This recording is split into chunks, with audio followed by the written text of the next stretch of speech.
Ya, terima kasih dari Teater Utan Kayu, Teater Utan Kayu Utami,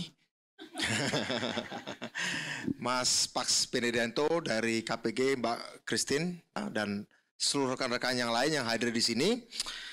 Ini kali kedua saya diminta bicara dalam Forum Science Underground.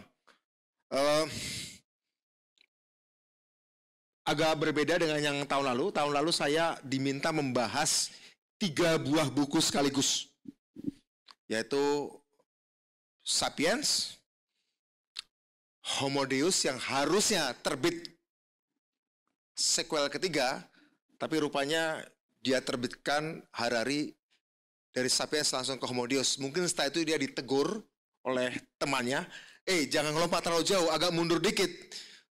Menjembatani antara Sapiens menjadi Homo Deus itu harus apa? Oh, harus dibicarakan 21 Lessons for the 21st Century. Jadi itu saudara, buku ketiga sebenarnya harusnya di buku kedua. Kenapa saya sangat perhatian concern dengan buku itu? Karena seperti yang pernah saya sampaikan, saya lupa mengucapkan salam ya. Oke, salam Pancasila. Nah, itu anjuran dari Ketua BPIP soalnya. Shalom, Namo Buddhaya, Assalamualaikum warahmatullahi wabarakatuh. Jadi intinya begini, teman-teman sekalian. Sambil review kemarin, saya harus nyambung dengan buku Yuval Noah Harari. Ketiga buku Yuval Noah Harari ini, saya tidak baca halaman per halaman. Enggak. Saya bahkan melompat, baca buku Yuval Noah Harari, saya melompat dari halaman bab pertama, melompat bab kedua, belum tentu selesai, melompat ke bab ke-7. Kemudian ketika saya beli Homo Deus, melompat bab ketiga. Kemudian ketika ada 21 Lesson for the 20th Century, saya yang melompat ke bab 6 barangkali, kira-kira begitu. Tapi saya tidak tahu tentang bagaimana orang lain membaca buku itu dari secara kronologis dari bab 1 buku Sapiens sampai bab terakhir buku Homo Deus. Saya nggak tahu kalau ada orang membaca seruntut itu. Tapi, dan apa tafsir yang didapatkannya? Apakah berbeda tafsirnya ketika orang membacanya dari bab ke belakang langsung ke bab depan, dan kemudian ke tengah, dan kemudian pindah ke buku lain, saya nggak tahu. Tapi biasanya begitu cara saya membaca buku. Saya cara membaca buku seperti itu. Artinya apa teman-teman? Objek dari yang dibaca itu sama tentu saja. Ya, sama terus sama-sama diterjemah oleh KPG misalnya. Ya. Saya lupa yang asli bahasa Inggrisnya diterjemahkan oleh mana. Tetapi saat seseorang membaca informasi dalam buku dan cara dia membaca, saya kok yakin tiap orang akan merasakan pengalaman intelektual, emosional, dan mungkin secara spiritual berbeda, meskipun membaca buku yang sama. Ini seperti ketika misalnya kalian berbeda antara meminum teh, kemudian makan nasi, sayur asam, tahu, dan kemudian setelah itu makan dessert. Kalau Anda mulai dari makan dessert terlebih dahulu, atau tiba-tiba minum teh, atau kalau misalnya di pesawat, kadang-kadang ada yang langsung makan nasi putih, tapi ada yang makan buahnya dulu. Tentu saja, proses metabolisme di dalam tubuhnya, setiap orang berbeda. Katanya, saya makan buah dulu, baru makan nasi, katanya begitu. Ya, ketimbang makan nasi dulu, baru makan buah. Karena kata itu memberi efek berbeda pada tubuh. Pertanyaannya adalah, jika proses makanan fisik, makanan materi, dari urutan memakannya berbeda, pengaruhnya pada tubuh, begitu, yang satu lebih sehat, satu lebih tidak sehat misalnya. Pertanyaan, apakah food for thought juga begitu? Apakah makanan untuk pikiran, food for thought itu, dalam bentuk buku, apapun buku yang kita baca, apakah juga memberikan sensasi pastinya iya. Sensasi pasti berbeda. Masalahnya yang mau kita bicarakan bukan cuma sensasi, tapi esensi. Jadi, teman-teman, saya ingin mengatakan bahwa knowledge to some extent is personal. Okay? Knowledge to some extent is personal. Acquiring knowledge can be very personal experience. Sama seperti kita cara memakan. Apalagi kalau dicampur. Ya. Makan gudeg campur susu kental manis misalnya. Keju kita agak biasa, orang barat bingung kok keju campur coklat, iya kan? Nah, ini juga bagus kan?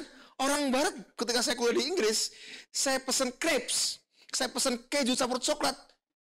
Ada seorang penjual ngomong kayak gini. Ya, setiap orang punya tes berbeda-beda.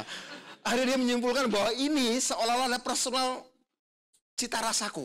Padahal itu adalah kebiasaan orang Indonesia. Keju campur meses itu adalah hal biasa. Bagi mereka, saya juga heran. Kalau kita alpukat campur susu kental manis itu biasa. Tapi bagi mereka mengherankan, kok bisa alpukat campur susu kental manis? Bagusnya kan campur salad, ya kan campur macam-macam lah, ya. Cenderung asin rasanya begitu kira-kira. Nah, monggo. Jadi, teman-teman sekalian, nah ini kita mau masuk pada soal materi ekspertis. Saya memang mengulas bukunya Tim Nichols, tapi bukan berarti saya di sini berdiri untuk jadi juru bicara dia. Tidak. Pada tingkat tertentu saya menggugat eksklusifisme dia. Pada tingkat tertentu. Saya membaca buku ini seperti membaca seorang konservatif. Yang begitu berkepentingan menjaga singgasana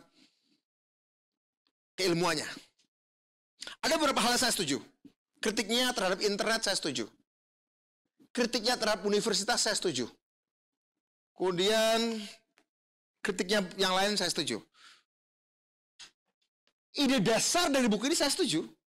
Meskipun beberapa pendekatannya sangat eksklusif. Karena saya percaya bahwa karena pengetahuan itu personal, sesuai pengalamannya dia, tahapan-tahapannya, ketika memberikan sensasi berbeda bagi orang yang mengkonsumsi pengetahuan, maka sedikit banyaknya, selama dan sejauh yang mengkonsumsi itu adalah manusia emosional, knowledgeable person, itu tetap adalah emosional, human being, makhluk emosional, meskipun dia knowledgeable, maka cara dia menafsirkan pun berbeda. Cara dia menafsirkan pun berbeda. Orang mungkin mengira bahwa saya harus masuk dalam kotak katanya ya. Kali katanya dipesan masuk dalam kotak. Kalau di luar kotak saya ya bisa diculik rahwana soalnya. Kak Sinta aja. Nah, tapi ini saya mengatakan bahwa oh ya, Mas Budiman, betul, pengetahuan itu personal, terutama untuk applied science. Terutama untuk applied science. Oke, tapi masalahnya ketika bicara kepakaran, bagaimana kita bisa menggugat kepakaran untuk basic science yang pure misalnya. Celakanya pula, ilmu fisika yang paling ampuh dan paling sering lolos ujian tes, diuji kebenarannya adalah justru ilmu fisika yang sangat subjektif dan personal. Namanya kuantum. Observasi individu atas suatu benda subatomik itu sangat personal. Gak ada atom tuh gak ada jelas tepatnya di mana. Lihat, jadi bahkan logik ilmu pengetahuan sains yang paling basic sekalipun itu ternyata ujung-ujungnya tergantung subjektivitas pengamatan si person. Nah, jadi sebenarnya apa yang mau dibuat Tim Nichols? Sebenarnya mau dibuat Tim Nichols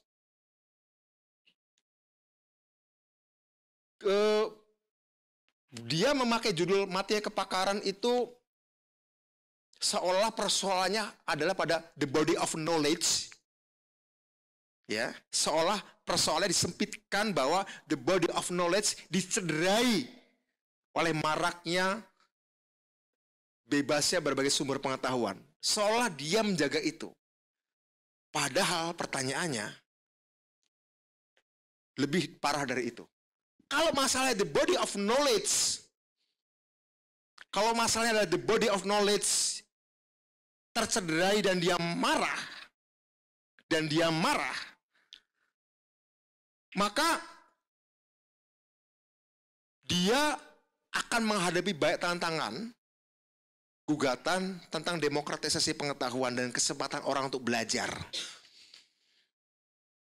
Tapi sebenarnya setelah saya lihat isi buku ini, agak kurang pas judulnya. Bukan The Death of Expertise masalahnya. Yang dia gugat adalah The Death of Sanity. Matinya kewarasan. Bukan sekedar matinya kepakaran. Bukan sekedar matinya kepakaran. Matinya kewarasan. Bagi saya, persoalannya bukan persoalan apakah body of knowledge established dari body of knowledge, pengetahuan-pengetahuan apa itu runtuh, bukan itu masalahnya. Tapi kewarasan seluruh bangunan masyarakat, seluruh kognisi masyarakat, itulah yang terancam. Ya, jadi seharusnya buku ini adalah berusaha soal matinya kewarasan. Atau pingsannya lah setidaknya. Kewarasan, karena masih ada science underground. Yang membuat ini belum mati, kira-kira begitu. Meskipun masih di underground gitu ya kehidupannya. Oke, ini curhat saya sebenarnya ini. Saya dulu belajar politik bukan karena pilihan satu-satunya. Saya juga ingin jadi saintis, tapi keadaan memaksa saya jadi politikus, aktivis awalnya. Sederhana saja, dulu saya selain berpikir kenapa ada orang miskin, saya juga mikir di mana awal mula waktu, di mana batas ruang. Tapi kemudian saya memilih, saya menyelesaikan dulu urusan kemiskinan. Kalau ini beres, baru saya mau menikmati kemewahan, memikirkan batas ruang, batas waktu, batas materi. Dan ternyata kadang-kadang ada juga gunanya kita punya tekad sejak kecil ya. Oke, aku selesaikan yang dulu, kemudian baru saya selesaikan yang lain. Karena itu saya bikin inovator dengan teman-teman ketika saya sudah merasa menemukan cara menyelesaikan soal kemiskinan. Setelah itu selesai, baru saya kumpulin para saintis. Oke. Ini semacam curhat, tapi oke. Terus lagi. Lah, kata Tom Nichols, ini adalah masa-masa yang sangat berbahaya. Belum pernah begitu banyak orang memiliki begitu banyak akses ke begitu banyak pengetahuan, tapi sangat enggan untuk mempelajari apapun. Mari kita kritisi kalimat ini. Bukan soal pengetahuan orang punya akses hari ini. Ya, bukan soal pengetahuan. Bahkan akses pada pengetahuan dibanding akses pada orang itu jauh lebih banyak historical moment, historical event terjadi justru karena akses pada orang, bukan akses pada pengetahuan. Apa maksudnya ini? Kritik dia bahwa internet, terutama mungkin dia salahkan Google, adalah tempat di mana orang bisa mendapatkan informasi dari jenis, kualitas, dan akurasi apapun, mulai dari yang sangat akurat sampai yang sangat diragukan, kira-kira begitu kritiknya. Internet bukan cuma itu. Bukan itu yang paling berbahaya. Yang paling berbahaya dari internet adalah, berbahaya dalam tanda kutip, bisa juga dijadikan sebuah peluang, adalah karena dia membukan satu individu bukan cuma memiliki begitu banyak akses ke begitu banyak pengetahuan, tapi bahkan banyak orang memiliki begitu banyak akses pada banyak orang yang lain. Maksud saya begini, saya pernah ngetit kalimatnya kayak gini. Kalau ada sebuah peristiwa dan ada tafsir atas peristiwa sosial itu, tiba-tiba ada satu tafsir yang lain yang keluar dari mainstream, not necessarily hasil kajian, tapi dia bisa capturing emosi massa, maka tafsir satu dua orang dari pojokan entah mana, ya mungkin di balik pintu toiletnya, mungkin di warung kopi, dan dia menafsirkan peristiwa itu, peristiwa besar, dia tafsirkan dengan kreativitasnya. Ketika tafsir yang nggak terlalu serius ini menangkap emosi massa, sebuah peristiwa historis bisa lahir dari situ. Bisa lahir dari situ. Nah, karena itu teman-teman sekalian, masalah kita bukan begitu banyak orang punya akses ke begitu banyak pengetahuan, tapi begitu banyak orang memiliki begitu banyak akses ke begitu banyak orang yang lain. Sekumpulan orang yang lain mungkin illiterate. Sekumpulan orang lain yang banyak diakses oleh orang lain itu illiterate, tidak knowledgeable, uneducated. Dalam pengertian tidak punya akses pada universitas, tidak punya akses pada sekolah resmi. Tapi apakah mereka tidak punya akses pada pengetahuan? Punya. Pengetahuan lama yang tidak pernah dikodifikasi secara ilmiah, tapi masuk menjadi pengetahuan mereka, but not necessarily scientific. Itu juga pengetahuan, tapi memang belum dikodifikasi. Tentang orang Baduy misalnya menjaga alam, tentang tahayul-tahayul, ya, tentang tahayul-tahayul yang teruji.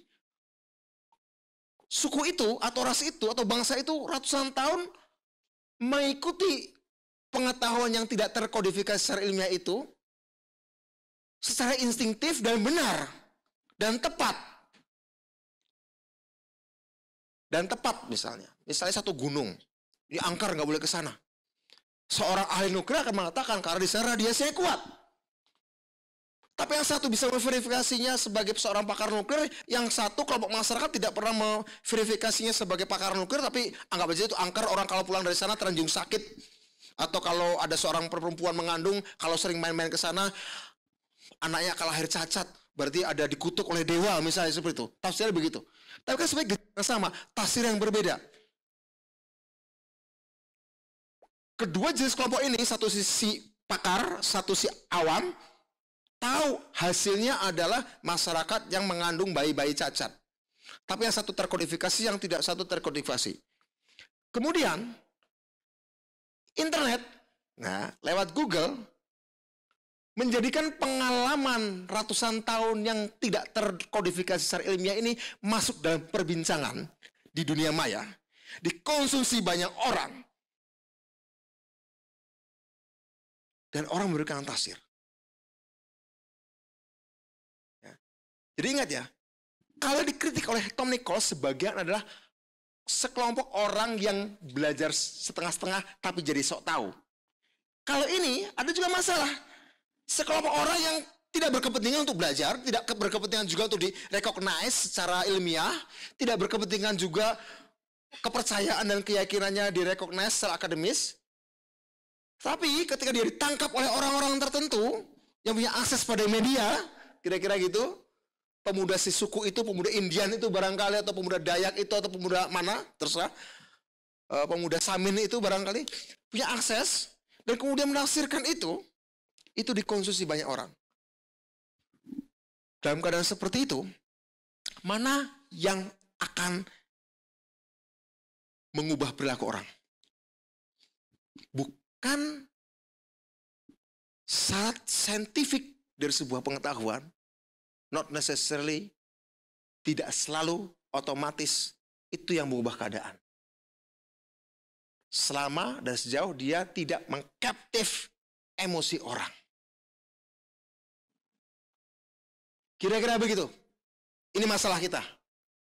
Satu masalah. Ini saya nafsirkan setiap kalimatnya dia. Bawa lagi. Nah, ini tweet saya waktu itu.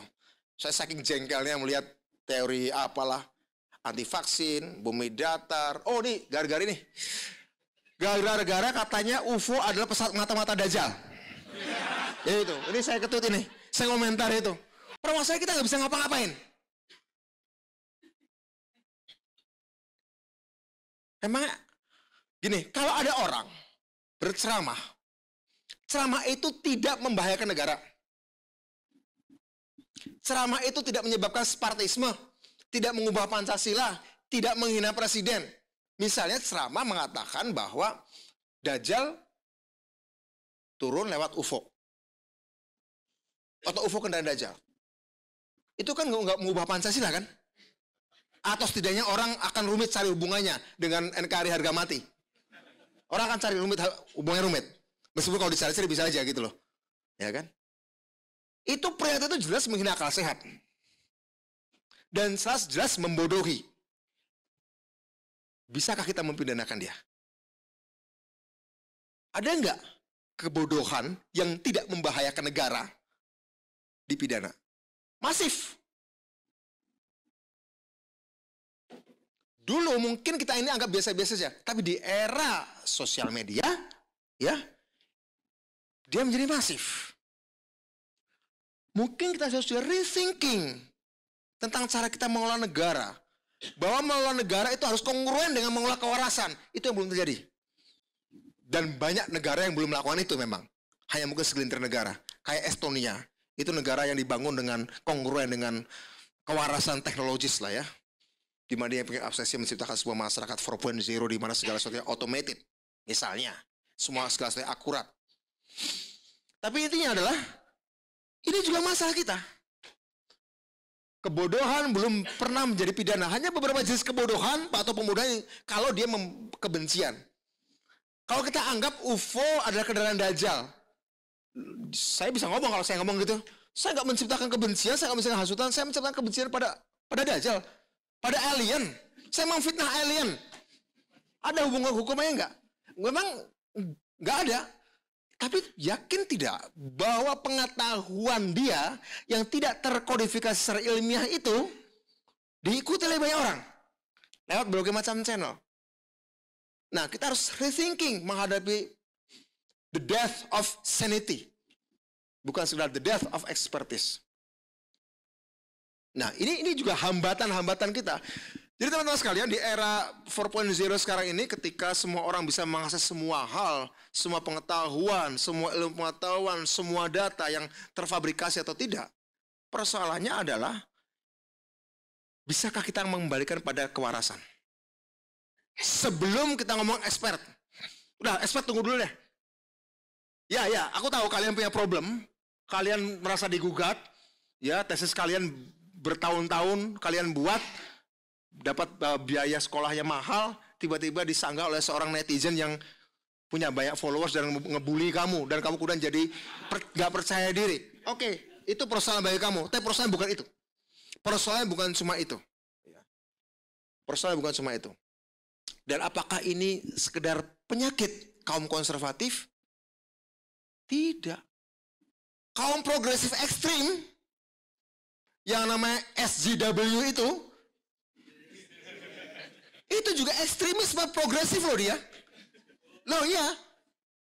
Itu progresif ekstrim gitu. Itu progresif banget. Progresif banget. Misal saya ngomong bahasa Inggris lupa ngomong she, hanya he aja, bisa digugat. Bisa kayak gitu loh, kasarannya lah ya. Itu anekdotnya lah, anekdotal. Bisakah mereka? Jadi ekstremisme, ini menarik teman-teman. Sains itu radikal, tapi menolak ekstremisme. Nah, ini menarik. Sains itu radikal. Sains tidak membolehkan kita moderat. Tetapi sains akan terganggu oleh ekstremisme. Loh, kok bisa antara radikal dan ekstremisme berbeda? Beda. Radikal masih punya aspek positif. Ekstremisme tidak. Yang kita tolak sebenarnya agak salah sebenarnya kosakata menolak radikalisme. Menolak radikalisme oke, tapi menolak berpikir radikal itu salah. Kalau jadikan isme itu salah ya. Jadi teman-teman sekalian, saya ngomong apa tadi? Saya ingin mengatakan bahwa sikap kita cuma dari kanan jauh, tapi dari kiri jauh juga. Kanan jauh itu adalah hierarkis ekstrim, kiri jauh adalah egalitarian ekstrim. Keduanya sama-sama tidak toleran kepada kesalahan-kesalahan manusiawi. Ya. Iya kan? Ada kan beberapa orang yang misalnya, kalau nggak salah ada satu aktor lupa, dia menyatakan dirinya nggak suka dengan orientasi seks tertentu, dan dibully habis, bunuh diri orang itu. Dibully oleh para SJW ini. Sampai bunuh diri si aktor aktor Blue Film, ya, menyatakan tidak suka pada orientasi homoseksual gitu. Udah dibunuh habis-habisan. Sampai bunuh diri. Ekstrim. Oke, intinya saya ingin mengatakan bahwa sikap ekstrim itu tidak saintifik. Karena dia menutup dialog. Dia menutup keraguan. Padahal basis dari sains adalah keraguan. Ada verifikasi, ada falsifikasi. Metode saintifik yang ditawarkan oleh Karl Popper. Kaum ekstrim menutup pintu keraguan dari sains, padahal itulah pintu pertama. Radikal, nah, beda dengan radikal. Radikal itu masih membuka dialog. Tetapi logiknya ketat. Dasar filsafat dari sebuah posisi ilmiahnya ketat. Tapi masih membuka dialog. Persoalannya di Indonesia, mungkin juga sebagian di dunia, saya kira gitu, mungkin jajan ini sekarang sudah jadi fenomena dunia. Masalahnya adalah, dalam bersains kita moderat, dalam bersikap kita ekstrim. Padahal harusnya dibalik. Dalam bersosialisasi, kita moderat. Tapi dalam berilmu pengetahuan, kita harus radikal.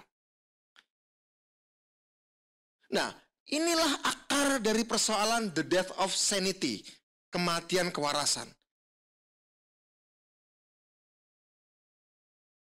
Oke. Untuk bisa berdialog, Anda harus radikal. Kalau moderat, dalam keilmuan, paling banter Anda cuma jadi wasit. Paling banter Anda cuma bisa jadi moderator. sorry. Atau event organizer science underground. Just kidding. Tapi intinya saya ingin mengatakan bahwa itulah masalahnya. Konsekuensi dari masyarakat yang secara social relationship ekstrim, tapi dalam berilmu pengetahuannya moderat, untuk tidak mengatakan pas-pasan atau mediocre, adalah apa? Masyarakat yang di era sebelum munculnya media sosial, dia menjadi masyarakat yang kompromis. Masyarakat yang hidup dalam kepura-puraan sebelum era media sosial. Oke? Tiba-tiba diserbulah sekarang oleh era media sosial. Apa masyarakat yang tadi itu? Yang ekstrim dalam bersikap sosial, tapi moderat atau pas-pasan atau mediocre dalam berilmu pengetahuan, menjadikan kanal-kanal YouTube, akun Twitter, akun Facebook, atau apapun namanya, itu menjadi bunker-bunker dari ekstremisme itu. Dan kemudian dari bunker-bunker ekstremisme itu yang nggak pernah sembuh dari zaman dulu, tapi dangkal dan banal dan moderat pas-pasan dalam berilmu pengetahuan, ini menjadi launching pad, menjadi tempat peluncuran senjata-senjata mereka untuk berperang di udara. Berperang di udara. Jadi kayak Star Wars, perang dari bunker-bunker yang tersembunyi. Masyarakat yang tidak punya akun Twitter, artinya tidak punya bunker, tidak punya kepribadian yang lain untuk dia tampilkan, karena dia nggak punya media sosial, atau punya juga untuk pas-pasan aja untuk sekedarnya, mereka inilah yang kemudian menjadi korban. Karena apa? Karena mereka nggak punya bunker, mereka nggak bisa berteriakannya, nggak bisa nyampe jauh. Ngelempar paling lempar batu kalau berkelahi, kira-kira begitu. Sementara yang punya bunker akun-akun digital, itu kayak punya rocket launcher. Cus, entah dari mana. Entah dari mana itu. Entah dari mana. Kewarasan menjadi korban. Kewarasan menjadi korban. Ekspertis itu menjadi korban pertama. Tentu saja. Karena expert itu kan dianggap sebagai nerd, orang-orang nerd, orang-orang culun. Yang kalau lihat massa juga takut. Yang lihat rakyat terorganisir takut. Yang melihat orang biasa terorganisir, mereka gentar. Tiba-tiba orang-orang ini mengelompok dalam bunker-bunker ruang bawah tanah, meluncurkan senjata-senjata yang, lah, ini kok bisa mereka kayak gini ya? Ini nggak ada di ilmunya ini. Kok bisa mereka bisa bikin roket seperti ini ya? Nggak ada di ilmunya ini. Nah, itulah yang sekarang terjadi. Itulah sekarang terjadi. Dan hukum atau apapun tidak bisa menghukum itu. Masalah di Indonesia adalah diktatoran yang lama itu bukan cuma merepresi secara fisik, tapi juga mengacak-acak tradisi ilmiah. Banyak orang. Hoax-hoax besar menjadi legitimasi rejim.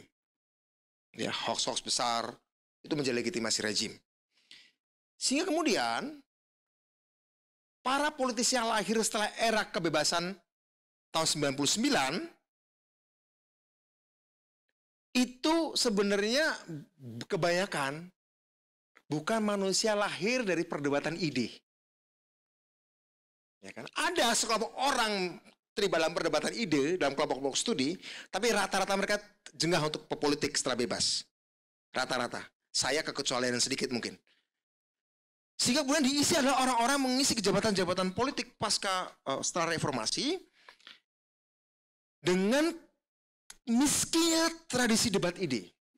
Akibatnya apa? Akibatnya begitu ruang kebebasan tidak kunjung segera diisi oleh kualitas ide yang didebatkan,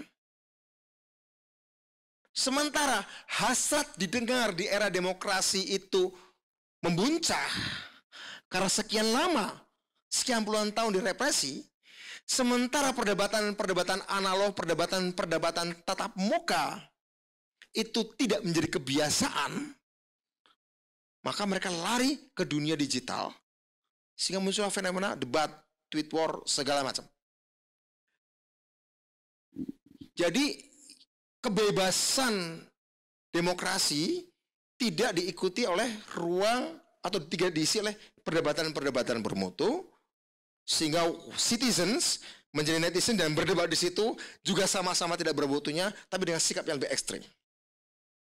Di lain pihak, elit kita nggak terbiasa untuk berbeda pandangan secara radikal. Elit kita tidak terbiasa berbeda pandangan secara radikal. Bahkan dalam debat-debat pilpres, dalam debat-debat pilgub, pilwali, itu menunjukkan. Lihat, Pak Prabowo berapa kali mengafirmasi Pak Jokowi. Padahal tugasnya kan untuk menjegal Pak Jokowi. Tapi malah mengafirmasi, saya setuju pendapat Bapak, saya setuju pendapat Bapak. Ini menyedihkan teman-teman sekalian, karena itu artinya ide memang nggak dihargai dalam policy making. Oke, ini ada konsekuensi dari tadi. Saya paling nggak suka orang ngomongnya normatif dan bijak, tidak pernah berargumen. Dunia banyak ditipu oleh orang seperti ini. Jadi ada sekelompok orang yang belajar setengah sok tahu lewat akun Facebook, lewat Twitter, tapi juga dengan pihak mereka yang seharusnya punya otoritas politik, otoritas pengetahuan, otoritas kebijakan juga karena nggak lahir dari tradisi debat, banyak ngomong normatif. Banyak ngomong normatif. Ya kalau ngomong normatif pasti tidak ada salahnya. Pasti tidak ada salahnya orang ngomong normatif. Orang baik itu nggak ada salahnya. Kalau kita nggak belajar sejarah. Karena sering saya katakan juga, dalam sejarah umat manusia, korban jiwa hasil dari perbuatan niat jahat itu jauh lebih sedikit dari korban jiwa hasil perbuatan niat baik. Berapa sih orang mati karena dirampok? Berapa sih orang mati karena dibunuh setelah diperkosa? Yang tentu saja jahat niat itu. Tapi berapa ratus juta orang mati karena niat-niat mulia? Membela agama A melawan agama B, membela negara A melawan negara C. Itu kan niat mulia. Altruis loh, orang-orang mau mati itu agama dan negara, sementara orang merampok tidak altruis, sangat selfish. Inilah bahayanya orang-orang altruis yang naif. Matinya kepakaran juga karena kita memuja orang baik yang menolak menjelaskan akar filsafat dan ilmu pengetahuan dari kebaikannya.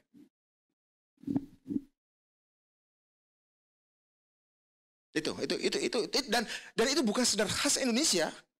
Bukan khas Indonesia juga, bukan khas Indonesia. Banyak negara sudah mulai kayak gitu juga, banyak. Dan dunia banyak ditipu oleh orang seperti ini loh. Kira-kira begitu. Apalagi? Saya menulis buku ini karena merasa khawatir kita tidak lagi memiliki argumen, oke? Ya, menarik ini. Pengetahuan dasar rata-rata orang Amerika saat ini sangat rendah. Amerika loh, sampai menembus lantai, tak dapat informasi, meluncur melewati salah informasi, dan sekarang terhempas ke ngawur secara agresif. Jadi sudah seperti tingkatan sok tahu akut. Bias konfirmasi menjadi sangat jelas.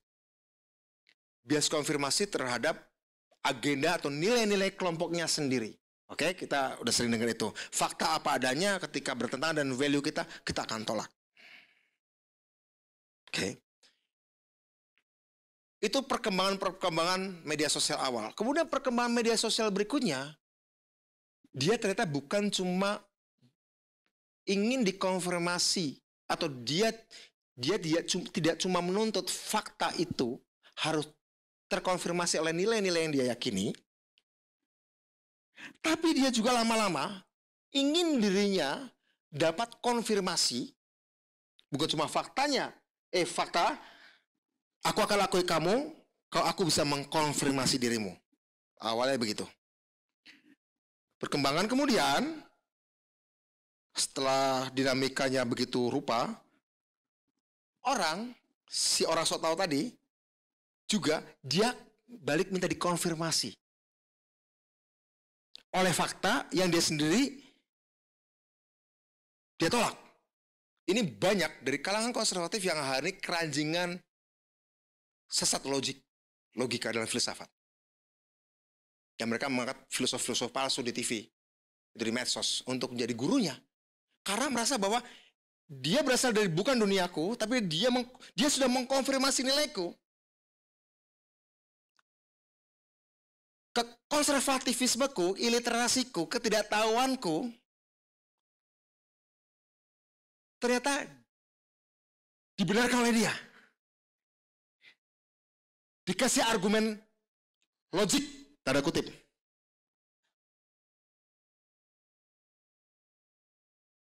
Oke.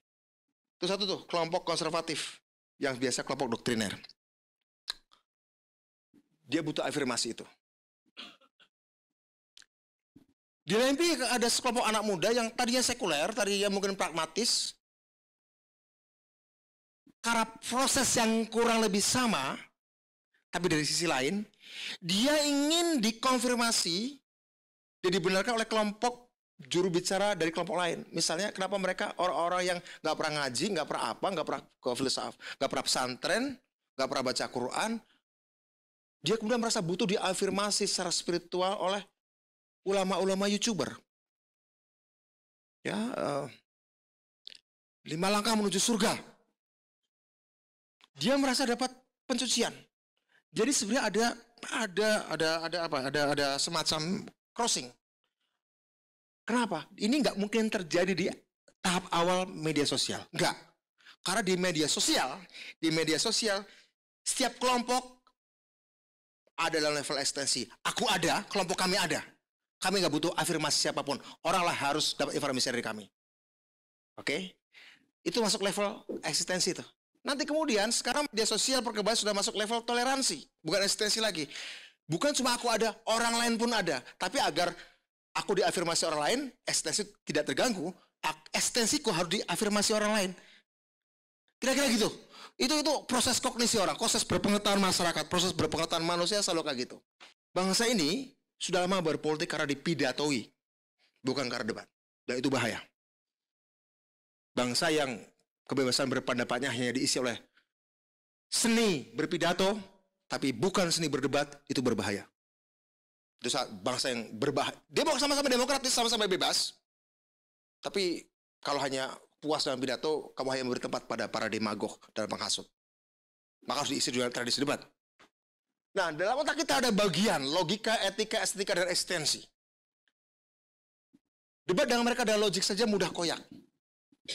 Karena mereka punya senjata yang sangat ampuh untuk mengoyak-oyak logika. Pertahanan kedua adalah, ya udah kita hadapi dengan etika. Itu pertahanan kedua kita. Jika itu koyak, pada akhirnya eksistensi manusia pada akhirnya adalah karena dia mampu menikmati keindahan. Mungkin belum tentu bisa menikmati kebaikan. Mungkin manusia belum tentu bisa menikmati logika, tapi menikmati keindahan saya kira bisa. Nah, kalau menghadapi orang-orang yang insane, yang berandil kepada matinya kewarasan, kalau mereka dalam jumlah masif, tidak bisa dengan logika. Ajak ke etika. Kita gugat etikanya. Oke, kamu logis, tapi etis enggak? Kalaupun itu tidak bisa, orang biasanya akan lumpuh kalau kita entertain. Misalnya humor-humor cerdas dalam berdebat, metafor-metafor yang sifatnya cerdas dalam leluconnya, itu biasa mematikan kepala batunya lawan debat. Ya, lawan debat. Ini cara, ini tidak langsung mengobati matinya kewarasan, tapi ini bisa membuat orang kembali tenang. Ini kan kalap, sebagian orang ini kalap gitu lah. Kalap karena ingin cepat soleh dan kalap ingin terlihat seperti filosof. Ya. Dan keduanya menghasilkan keuntungan politik maupun keuntungan bisnis masalahnya. Menghadapi yang seperti ini teman-teman, kita harus menguasai seni debat, tapi terutama adalah mengetahui aspek keindahan dari retorika manusia. Aspek emosi. Pemahaman kita tentang logik, etik, estetika, estetika ini pada apa bisa kita temukan? Itu kita temukan pada bahasa. Nah, tentang bahasa ini akan saya ceritakan, ini sumber masalahnya. Ini sumber masalah. Saya nggak tulis di sini kalau nggak salah. Tapi saya ingin menceritakan sedikit. Bahasa itu cerminan budaya sebuah bangsa. Seorang teman cerita gini. Dia ngajari anaknya berbahasa Inggris dari kecil di sekolah internasional. Suatu saat si ibunya ini negur anaknya. Kamu jangan melakukan itu. Si anak bertanya balik pada ibunya. Why, Mom? Ibunya marah. Ibunya marah. Langsung si adiknya, cerita sama teman adiknya, adik si ibunya ini, tantenya si anak tadi, langsung narik ke belakang. Kenapa kamu marah-marah sama dia? Iya, terus si kakaknya mau, iya saya tegur gini, kenapa anak saya bertanya balik, why? Lah kamu gak konsisten. Kamu ajari anakmu sekolah di sekolah internasional pakai bahasa Inggris. Di mana bahasa itu memberi kesempatan untuk menggugat dengan pertanyaan why. Ya sesuatu yang kamu sebagai orang Jawa nggak railok, nggak boleh pamali cek orang Sunda, ya. Tapi bahasa Inggris menyediakan kata why, memang ada di Jawa. Opo, gitu kira-kira. Ngopo ya opo gitu kan.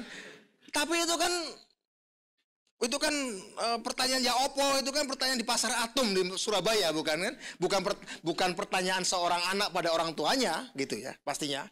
Apalagi pertanyaan seorang Gus pada kiainya gitu ya di Jombang gitu. Tapi kata why dalam bahasa Inggris dan orang yang berbahasa Inggris itu bisa di pasar, bisa di rumah, bisa di kampus, ya kan? Tapi kalau ngopo kowe, itu kan ada tempatnya kalau dalam bahasa Jawa. Ada tempatnya. Nah, kamu ajari anakmu sekolah Inggris. Saya berpikir Inggris. Jadi pertanyaan why biasa, bukan kekurangan ajaran. Sebuah sikap kritis. Nah, saya ingin mengatakan ini teman-teman, bahwa bahasa itu adalah budaya. Jadi kalau kita budaya kayak gini ya, konsekuensi dari bahasa kita.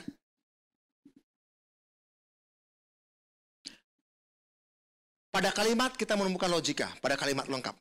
Saya mencintai kamu atau saya nggak suka kamu. Saya mengerjakan ini, itu kan logik, kalimat lengkap. Kata mencerminkan logika, bahasa mencerminkan budaya sebuah bangsa, kata mencerminkan logik sebuah bangsa. Kalimat, kata mencerminkan emosi. Persis di era media sosial, termasuk di online media, bukan hanya Twitter segala macam, orang membuat berita mengejar emosi kata, instead of judulnya memberikan sebuah logika dari kalimat lengkap dari sebuah judul. Nah itu kan clickbait itu. Nah clickbait inilah kemudian nyetrum orang. Karena yang disetel emosi. Kamu baca judul berita dengan kata tertentu yang mengadukan emosi. Sementara judul itu mungkin belum tentu kalimat lengkap yang logis. Tapi karena terikat oleh emosi itu. Either kamu malas kemudian membaca isi beritanya. Karena emosimu sudah diaduk-aduk. Atau kalaupun membaca, ya sudah bounce back aja. Anda baca kalimatnya itu cenderung bounce back. Udah gak berkepentingan, karena sudah dirusak. Udah ilfil. Dengan emosi satu judul, satu kata dalam sebuah judul. Penjelasan dalam isi berita bounce back. Pang, udah runtuh. Anda mau menjelaskan orang seperti itu dengan logik? Belum tentu bisa. Dengan fakta? Belum tentu bisa. Dengan data? Belum tentu bisa.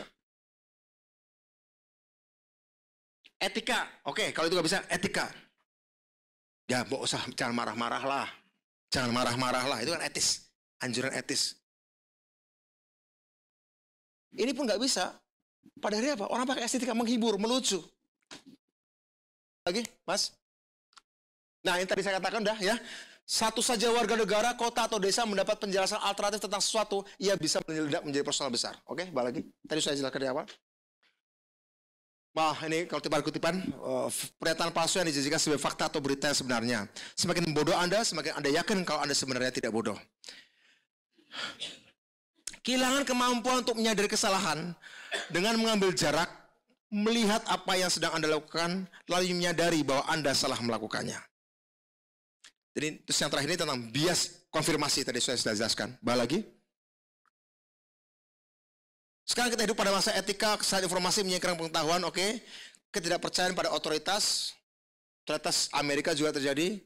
Pandangan pakar tergantikan oleh desakan yang mengatakan bahwa setiap pendapat sama baiknya dengan yang lain. Enggak, di sini saya setuju. Tidak setiap pendapat sama baiknya dengan yang lain. Pendapat itu punya logiknya sendiri, punya rasanya sendiri, punya budaya sendiri. Bahwa ini beberapa percobaan pembunuhan atas kepakaran.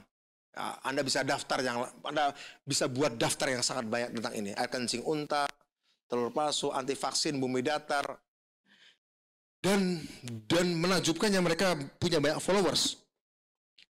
Balik lagi, ya universitas ini kritik khusus kepada Universitas Amerika yang memang memberikan education for all sehingga kemudian kuantitas ngejarnya nggak kualitas lagi. Oke, wartawan yang mencari clickbait juga masalah tentu saja. Ngomong apa, kemudian ternyata sebenarnya isi beritanya apa gitu. Jadi kita menjelaskan kata, bukan menjelaskan pendapat. Akhirnya kita cuma menjelaskan emosi kata ketika harus klarifikasi. Balik lagi. Andil kita terhadap matinya kepakaran adalah berdiam diri saat melihat sesak pikir, meneruskan pesan yang belum jelas teruji, menjadi pengikut pakar palsu, percaya bukti sebagai fakta, mengikuti algoritma. Kita algoritma karena kita dikendalikan oleh algoritma. Balik lagi. Oke, tugas sains dan teknologi apa? Tugas sains dan teknologi bukan menjadi doktrin baru, mengatakan ini satu-satunya kebenaran. Tidak. Sains dan teknologi tugasnya adalah memberi pilihan dengan data dan informasi yang memadai. Itu. Jadi sebenarnya demokrasi hanya bisa diselamatkan dengan sains dan teknologi. Itu kredo saya untuk peradaban ke depan. Terima kasih. Bagaimana? Saya harap sih cukup menarik penjelasan yang tadi. Ya saya juga diingetin bahwa ya saya juga aslinya saintis sih. Cuman mungkin karena kurang radikal tadi, saya jadi komunikator aja. Kalau saya bukan saintis, jadi boleh dong. Oh ya, mungkin abis ini saya mau balik lagi neliti. Science Underground berikutnya dibatalin.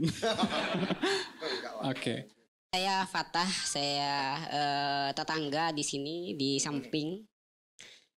Saya sering ikut acara ini kemarin. Saya ingin berpendapat bahwa mungkin di sini rata-rata kita akademisi atau orang berilmu gitu. Tapi jangan kemudian dengan egoisme keilmuan kemudian lantas dengan mudah menyalahkan juga gitu. Karena saya ingat terkait pemberdayaan masyarakat gitu. Jadi seorang dosen menceramahi masyarakat harus begini begitu, padahal dosen itu tidak tahu tentang kesejarahan, konsekuensi kebudayaan leluhur mereka, hingga egoisme sok tahu itu justru membuat mereka menjadi salah. Karena ini juga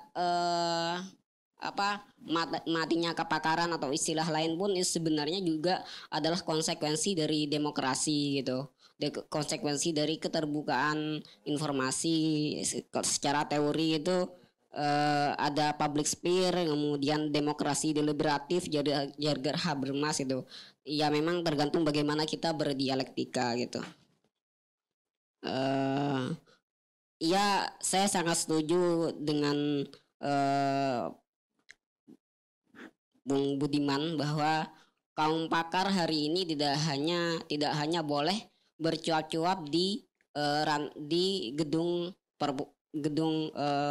universitas, di lembaga pemerintah, di forum-forum formal, tapi juga kaum pakar hari ini juga harus turun ke jalan menyampaikan kebenaran kepada masyarakat. Itu saja, terima kasih. Assalamualaikum warahmatullahi wabarakatuh.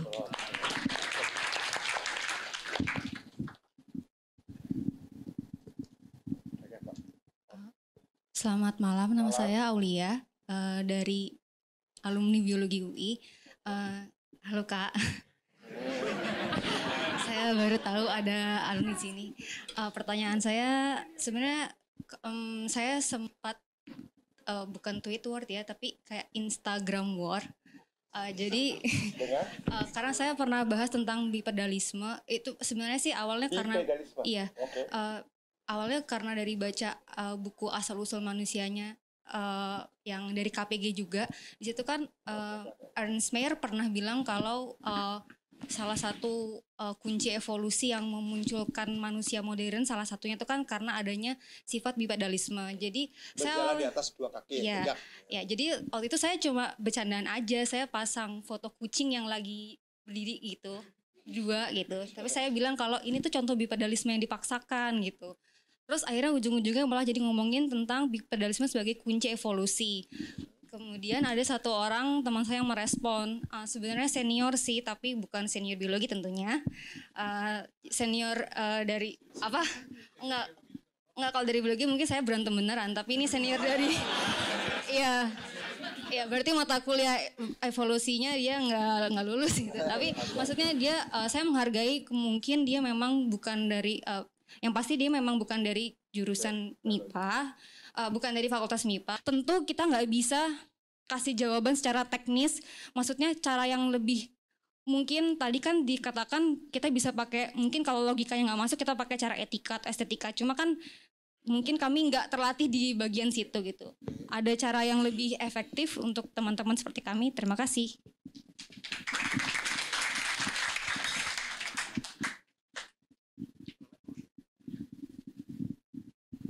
Ya, halo, terima kasih, selamat malam. Nama saya Anggara.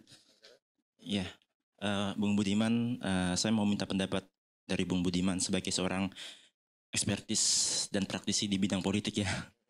Jadi tadi di awal kan Bung Budiman menyatakan bahwa Tom Nichols itu adalah seorang konservatif kan.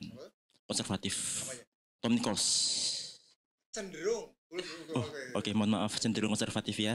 Jadi di bagian akhir bukunya ini kan Tom Nichols menulis bahwa kesalahan orang Amerika adalah menyamakan bahwa demokrasi itu adalah kesetaraan berpendapat. Jadi pendapat saya sama pendapat ahli itu sama. Padahal seharusnya menurut Tom Nichols adalah kesetaraan itu dalam demokrasi hanya ada di bidang politik, misalnya termanifestasi dalam pemilihan umum, satu warga negara satu suara dalam pemilihan umum seperti itu misalnya. Saya mau tanya pendapat Bung Budiman untuk hal itu. Silakan. Oke. Terima kasih. Yang pertama tanggapan ya, saya pikir menurut saya para saintis harus masuk ke akar rumput. Itu satunya saya menyelamatkan. Saintis, teknolog, inovator itu harus masuk akar rumput. Ya karena kenapa saya bikin inovator? Karena bidang ada ungkapan. Saya lupa yang mengatakan, jangan pernah remehkan kekuatan orang bodoh dalam jumlah banyak. Ada ya, saya lupa. Saya mau tanya itu? Saya lupa. Nah, saya mau buktikan. Oke, kalau gua kumpulin orang pintar dalam jumlah banyak, harus lebih keren dong. Kamu jangan pernah meremehkan orang bodoh dalam jumlah banyak, karena mereka bisa membuat sejarah loh. Ya. Oke, kalau gitu gimana kalau orang pintar dalam jumlah banyak? Harusnya bukan cuma mengubah sejarah, memastikan sejarah berubah, tapi kalau bisa juga bisa melihat banyak hal yang bisa presisi, bukan presisi ya, bisa presisi, tapi nanti ada argumentasi tentang itu. Satu itu, ya karena itu saya percaya pada namanya scientist, grassroots scientist, barefoot scientist, teknologi scientist. Bagaimana menciptakan scientific leadership di tiap komunitas, itu mimpi saya. Mimpi saya, masalahnya elit sisa-sisa Orba ini, elit tradisi demokrasi yang kurang dekat dengan ide ini, menjauhkan diri dari sains seolah itu jauh gitu. Saya sebenarnya kemarin lagi mengusulkan sebuah undang-undang, cuma karena saya kepilih jadi saya simpan dulu undang-undangnya. Itu undang-undang bukan, yang muncul sekarang itu. Ya. Undang-undang bicara tentang pemerintahan 4.0, big data, undang-undang pengelolaan data raksasa dan pemerintahan 4.0. Karena saya ingin policy making kita itu harus semakin berdasarkan sains minimal. Saya bayangkan kayak gini, debat anggaran di sebuah negara, kalau negara itu terlibat perang, bencana, atau epidemi, itu seharusnya nggak usah didebatkan lagi oleh manusia-manusia di DPR. Serahkan aja pada AI. Terutama khususnya kalau menyangkut bencana, perang, dan epidemi.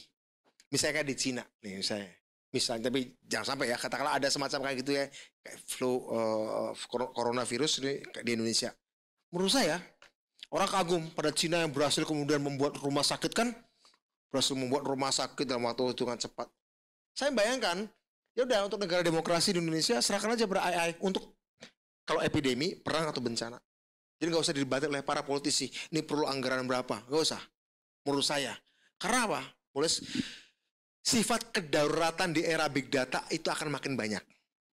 Ingat ya, big data itu dan limpahan data tambah segala macam kemudian bisa membuat kualitas sesuatu itu berubah karena tambahnya kuantitas data itu menyebabkan kedaruratan itu semakin banyak. Semakin banyak kedaruratan. Jadi menurut saya saintis pun harus ngerti logik ini gitu loh.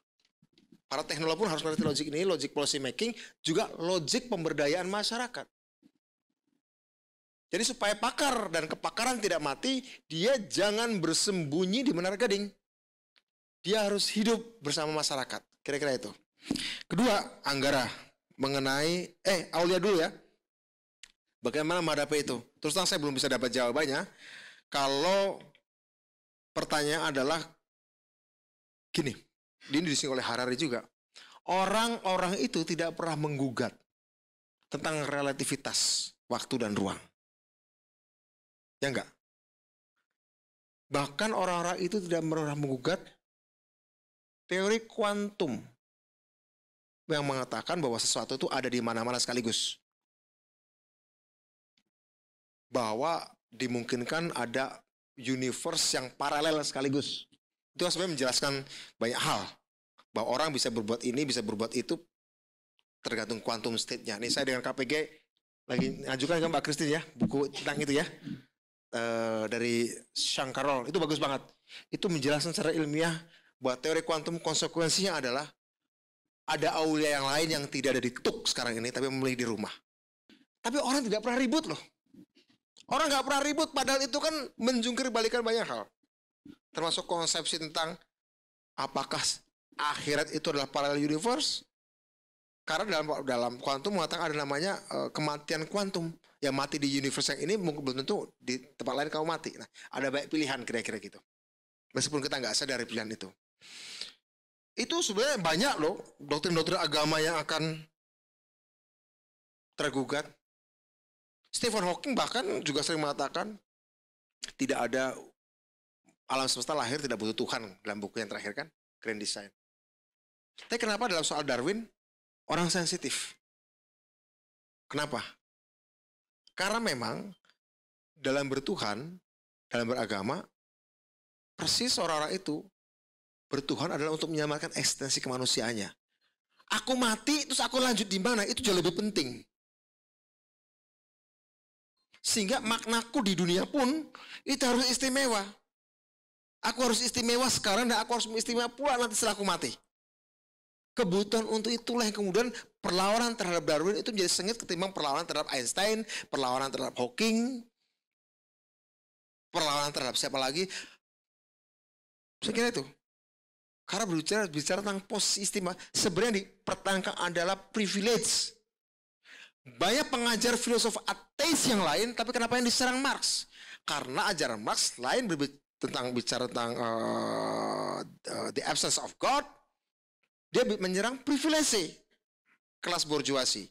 Sementara Darwin menyerang privilege manusia dibandingkan kucing, dibandingkan kecoa. Sementara ada ateis-ateis lain seperti Feuerbach, orang nggak kenal tuh. Jadi sebenarnya proyeksi orang ketika orang ditanya menggugat kamu dalam debat itu, yang dipertanyakan adalah privilege kenyamanannya, memperhatikan comfort zone-nya. Aku nih harus nyaman sebagai manusia, harus istimewa. Kalau dia ternyata aku adalah sekedar saudaraan sama ape, ya apa yang istimewanya kan kira gitu, sampai di twist menjadi turunan monyet segala macam kan. Nah, bagaimana pertanyaan adalah menghadapi debat seperti itu bagaimana? Tidak akan bisa selesai sebelum ilmu pengetahuan dan teknologi menjawab bahwa manusia tetap akan istimewa di keadaan apapun. Persoalannya perkembangan teknologi hari ini mengancam manusia untuk nggak istimewa lagi, kan gitu. 2045 kan di perkiraan kecerdasan artificial intelligence akan melampaui kecerdasan total seluruh umat manusia tahun 2045 loh. Itu menurut saintisnya Google, Ray Kurzweil, bahwa kecerdasan artificial intelligence akan melampaui kecerdasan total seluruh umat manusia. Nggak akan istimewa lagi. Itu pernah kita bahas waktu dulu tentang buku Harari. Pertanyaan gimana? Memastikan bahwa manusia terjaga istimewanya, privilege-nya, kenyamanannya. Anda akan diterima oleh apapun dengan pendapat apapun kalau Anda memastikan lawan debat Anda merasa nyaman. Jangan pernah punya target mengubah pikiran dia. Ingat ya, bagi teman-teman yang mau debat tatap muka, face to face, kalau ada debat tatap muka atau dimanapun di TV, jangan pernah berpunya target mengubah pikiran lawan debat Anda. Target Anda dalam berdebat bukan mengubah pikiran lawan Anda, mengubah pikiran audiens. Karena itu kalau saya berdebat, saya nggak suka kalau justru di forum yang banyak pendukung saya nggak suka. Kalau saya pidato, saya ingin forum itu mayoritas pro saya. Kalau saya diskusi, bolehlah 50-50 diskusi. Tapi kalau debat, saya nggak suka kalau debat itu justru di rumah saya. Dalam buku Kesetaraan Demokrasi. Nah, ini menarik. Ada pernyataan-pernyataan yang bisa politically incorrect sebenarnya saya sampaikan. Tapi ingin saya mengatakan bahwa ya memang manusia apakah memang setara? Kan enggak. By social conditions enggak setara kan? Anak bayi lahir dari keluarga menteng ya tentu saja dia beda dengan anak yang lahir dari start dari yang berbeda awalnya kan. Nah, kenapa kemarin saya di UI berbicara soal universal basic income? Kemarin di UI saya bicara tentang universal basic income. Saya ingin kapitalisme dimulai dari, kita mulai sama-sama dari titik nol ya. Kapitalisme jangan mulai dari titik nol. Bagi orang miskin kapitalisme, kalaupun harus dalam kapitalisme, jangan mulai dari titik nol. Karena titik nol susah untuk jadi satu gitu loh. Ya udah kita kasih modal 2 atau 3 dulu. Bahwa kamu gagal nyampe 10 itu lain soal. Tapi minimal kamu tidak akan pernah minus atau nol. Minimal kalaupun jatuh, kamu jatuh di angka 3 saja. Universal basic income itu. Ya kan? Dalam perkembangannya memang tidak setara. Tapi level eksistensinya itu harus setara. Amerika selama ini level eksistensinya pada kebebasan berpendapat saja. Itu konsekuensi dari revolusi industri pertama. Kebebasan berpendapat. Tapi kalau kita ingin kesetaraan lebih lanjut, terjaga kesetaraannya, kalau hanya sekedar mengandalkan kesetaraan dalam bersuara, yaitu adalah warisan revolusi industri pertama, Sementara kita sudah di revolusi industri keempat, tolak ukur kesetaraannya, tolak ukur garis minimumnya harus dinaikkan. Harus dinaikkan. Karena kalau enggak, ya makin enggak setara aja. Makin jauh. Gitu loh. Jadi, dia mengatakan kebenaran yang pahit tentang keadaan manusia sebenarnya. Bukan bicara normatif. Apa yang disampaikan Tom Nichols. Nah, pertanyaannya, kalau dia mengatakan bahwa kualitas pendapat seorang pakar dan orang awam biasa, ya memang berbeda. Memang berbeda. Meskipun, saya nggak tahu 50 tahun lagi barangkali, atau mungkin 20 tahun lagi lebih cepat daripada itu, di era big data, ketika data sudah ada di jam tangan kita, ketika teknologi brain computer interface atau antarmuka otak komputer sudah murah harganya, ya informasi kan menjadi mudah saja gitu loh. Tapi itu kan menserahkan teknologi. Karena gini teman-teman, Anda mengidealkan sesuatu, tapi teknologinya belum berkembang ke arah sana, maka yang terjadilah kerusakan. Ingat ya, Anda mengidealkan dan mengasumsikan sesuatu yang ideal, atau ingin mencapai sesuatu yang ideal. Tapi perkembangan teknologi belum memungkinkan ke arah sana, maka yang terjadi pasti adalah konflik dan kekerasan. Bukan karena orang menolak yang ideal itu, tapi simply orang ribet soal cara. Dan takut ketika cara tertentu dilakukan, aku yang dikorbankan. Saya ambil contoh gini. Saya ambil contoh, ada beberapa diskusi yang menarik sebenarnya. Ada satu buku. Buku ini menarik, judulnya FALC. Fully Automated Luxurious Communism.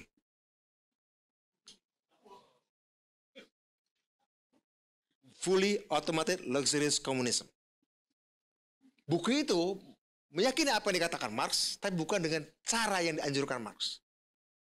Bahwa teknologi pada akhirnya akan membuat ketika kita bisa nambang mineral di asteroid, ketika satu stem cell daging kambing di laboratorium daging atau meat lab bisa dipakai untuk memproduksi berkilo-kilo kambing tanpa harus menyembelih seekor kambing pun, ketika satu atom bisa direkayasa dengan nanoteknologi misalnya, teknologi nano, ya, bisa direkayasa sedemikian rupa untuk membuat material-material tertentu yang tayang kuat atau apa segala macam. Ketika data biologi kita bisa dipakai untuk membuat setiap orang mendapatkan personalized medical treatment sesuai dengan kode genetikmu, when everything is affordable by everybody, dan teknologi sudah memungkinkan itu, buku itu mau bilang, Anda nggak butuh sebuah revolusi sosial untuk mencapai masyarakat tanpa kelas. Kita nggak tahu. Masalahnya kita bersiap itu enggak. Pendidikan kita bersiap itu enggak. Kalau kesadaran semacam ini ya Anggara, ada di setiap sekolah di Indonesia, kita akan mencapai kesetaraan demokrasi. Saya berharap ini ada dalam kesadaran setiap sekolah di Indonesia. Kita bisa mencapai kesetaraan demokrasi. Saya kira itu. Baik. Kita masih ada waktu? Udah selesai. Ini soalnya jam 9 kurang 5. Ya, udah. Baiklah, tapi ya mumpung masih ada waktu 5 menit. Saya mau kasih kesempatan buat satu pertanyaan lagi. Sisi sini nggak ada? Ya. Oke. Maram, oke.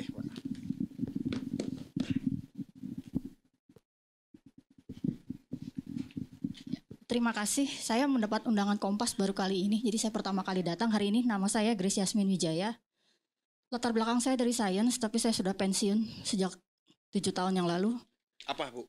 Latar belakang saya dari antara genetika dan molekuler biologi dan pemuliaan tanaman. Jadi saya biasa menyilangkan tanaman. Ya, sama. Saya melihat perkembangan ini dan saya melihat apa yang Bapak sampaikan hari ini. Ada satu hal, memang saya juga sudah melihat ada masalah ini sudah lama dan saya sudah baca bukunya juga. Itu sangat menggelitik karena begini, kalau dari pengalaman saya sendiri, saya melihat masalahnya sebenarnya benar bahasa, karena kita bahasa itu memang tidak ketemu. Yep, betul. Dari antara yang tadi ada adik yang cerita tentang kok ngomong evolusi lalu masuk ke agama, kayaknya dekat-dekat tapi sebenarnya bahasa itu nggak ketemu. Yes.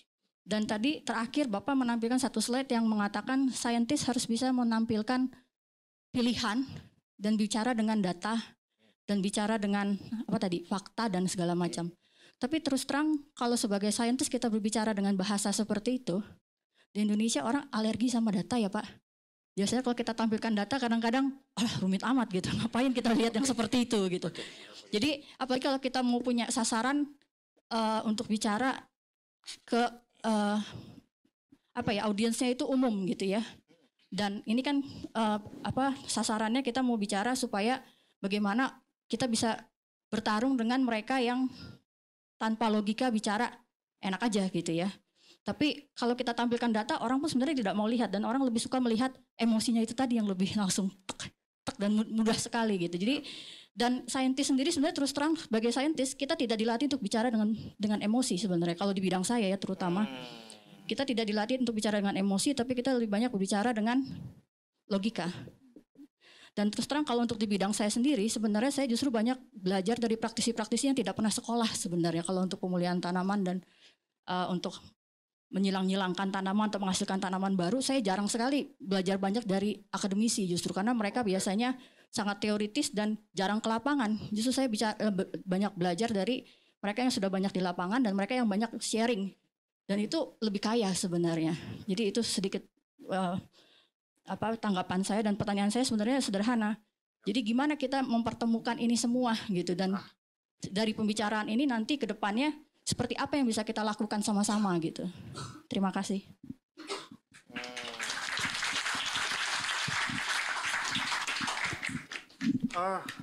Bagus, saya langsung buka ini saya karena ada satu hal yang menjawab pertanyaan Mbak siapa tadi?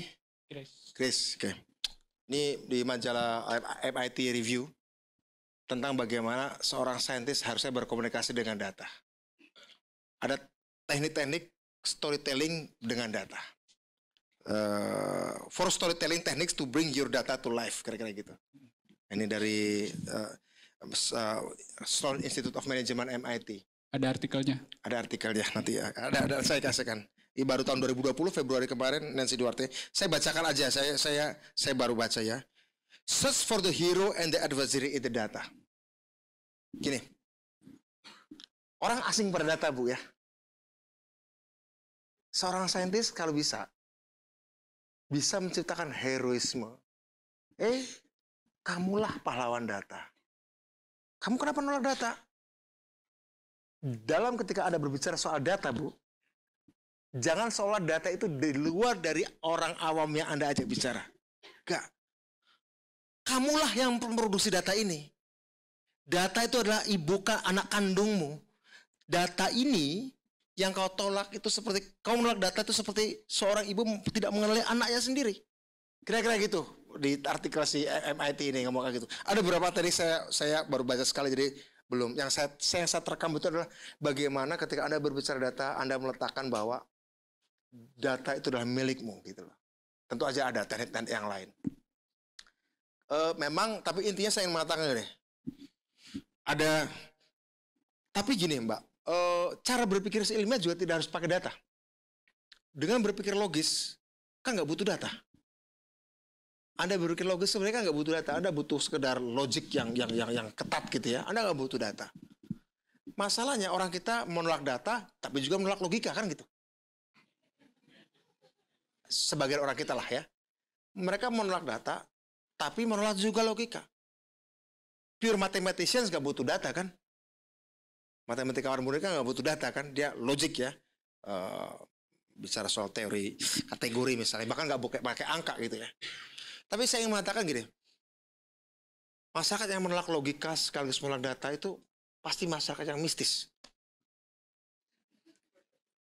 Nah, sekarang gimana caranya ambil yang mistisnya itu? Menemukan hero data. Jadi pahlawan-pahlawan data. Karena gini, satu menjadikan itu si pahlawan. Kedua sebagai ancaman. Saya berkali-kali, saya sering diskusi dengan orang desa. Saya April akan buat kongres IT desa se-Indonesia. Kita akan kumpulkan pegiat-pegiat IT dari seluruh Indonesia di desa-desa.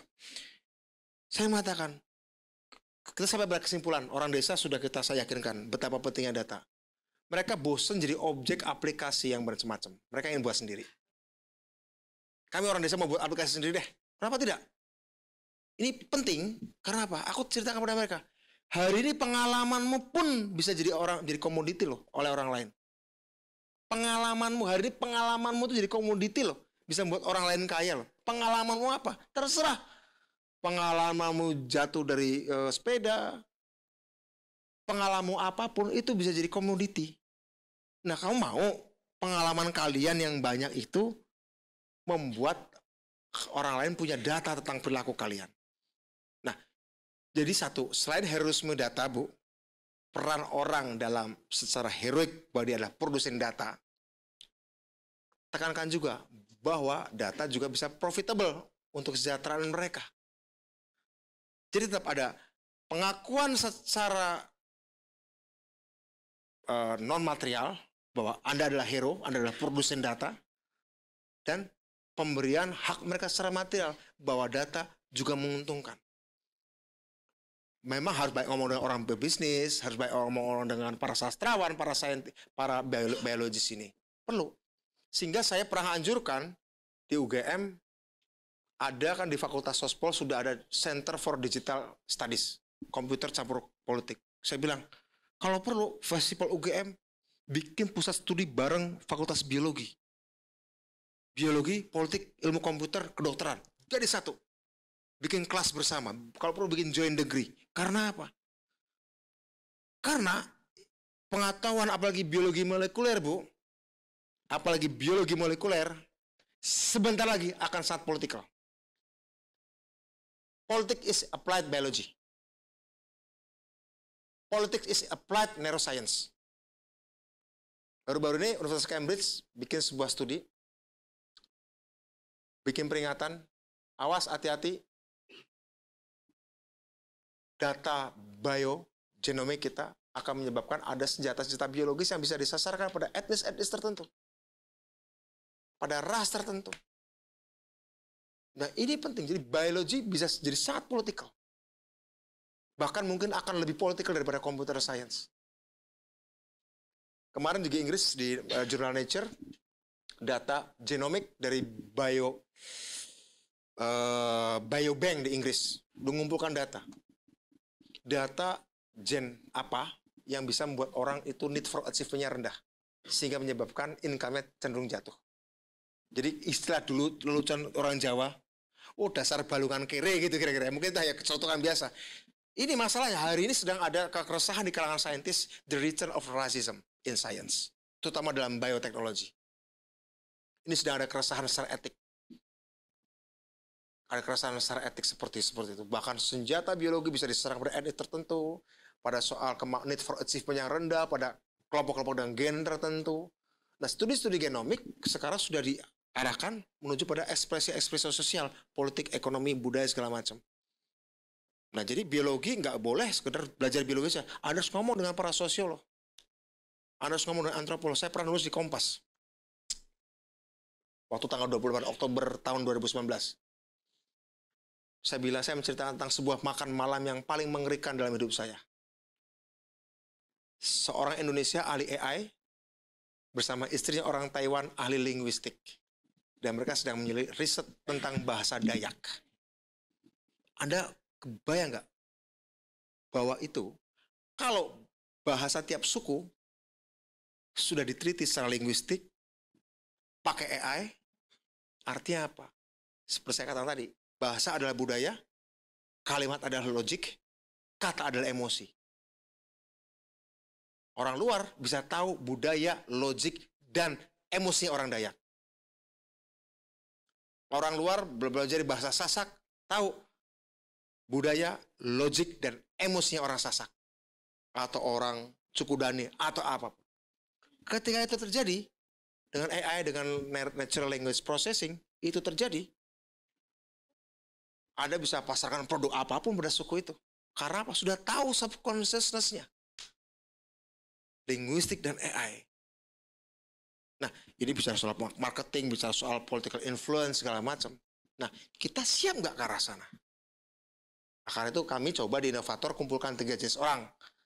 Saya sebut those who want to make our society smart. Pejabat-pejabat publik yang progresif, anggota DPR atau buat yang progresif kita kumpulin, apapun partainya. Pendidik, sosiopreneur, psikolog kita kumpulin, budayawan kita kumpulin. Kemudian those who want to make our technological tools smart. Ahli artificial intelligence, ahli robotik, ahli satelit, ahli kuantum komputer, kita kumpulin. Yang ketiga, those who want to make our biological body smart. Biologis molekuler, ahli gene editing, neuroscience kita kumpulin.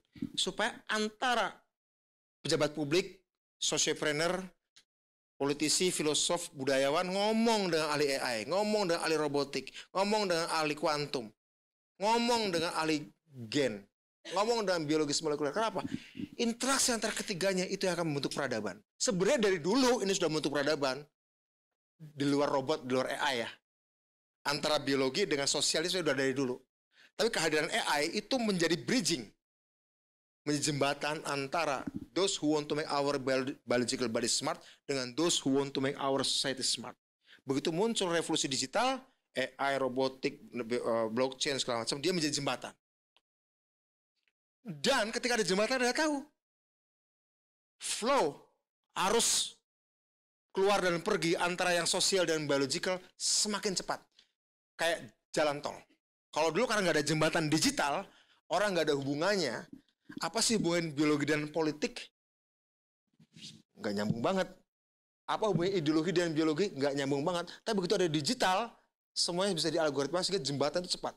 Dan ini akan membentuk peradaban kita ke depan. Dan kita investasi terus sedikit untuk itu. Karena itu, Science Underground ini penting dan dilanjutkan dan harus di luar kota juga. Kita juga bikin inovator di mana-mana kita bentuk karena kita ingin menciptakan sebuah generasi yang grounded futurist ke depan. Pak Jokowi paling banter hanya bisa menciptakan kepemimpinan yang visionary realis. Visioner tapi secara realistis masih menggunakan instrumen-instrumen yang ada. Kementerian yang ada, pendidikan yang ada, pejabat yang ada, tapi coba secara visioner mengoptimalkan yang ada. Tapi ke depan harus lahirkan kepemimpinan-kepemimpinan baru di nasional maupun daerah yang grounded futurist. Apa itu grounded futurist? Menyongsong masa depan dengan membumi menggunakan apa? Rely on instrumen-instrumen yang lahir dari revolusi industri keempat. Bukan mengandalkan agenda-agenda masa depan futuristik, mengandalkan institusi-institusi demokrasi produk revolusi industri pertama. Karena revolusi industri keempat juga melahirkan instrumen-instrumen demokrasi yang baru, instrumen-instrumen policy making yang baru, yang not necessarily ada hubungannya dengan buku-buku teori politik lama. Gak ada.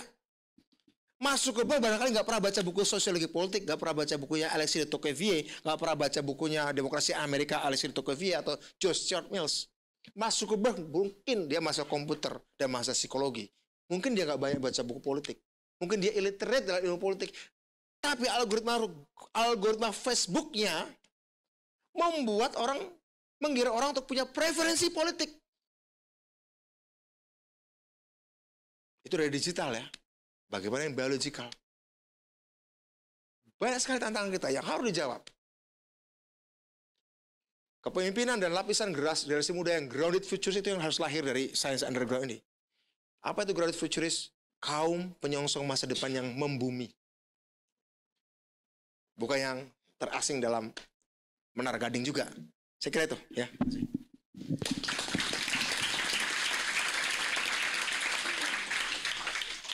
Saya rasa menarik sekali ya, bagaimana terutama sejak awal ya, bagaimana buku Matinya Kepakaran ternyata Bung Budiman memandangnya bukan cuma kepakaran yang mati, tapi kewarasan yang mati.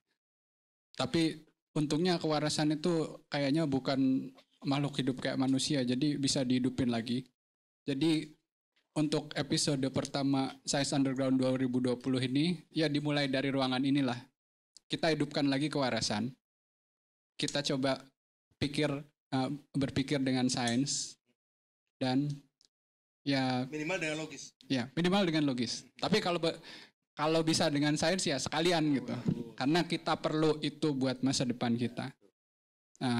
Baik, sepertinya acara malam ini cukup sampai di sini. Terima kasih atas kehadirannya. Saya serahkan kembali ke Ayu Tang. Terima kasih, tepuk tangan sekali lagi buat Budiman.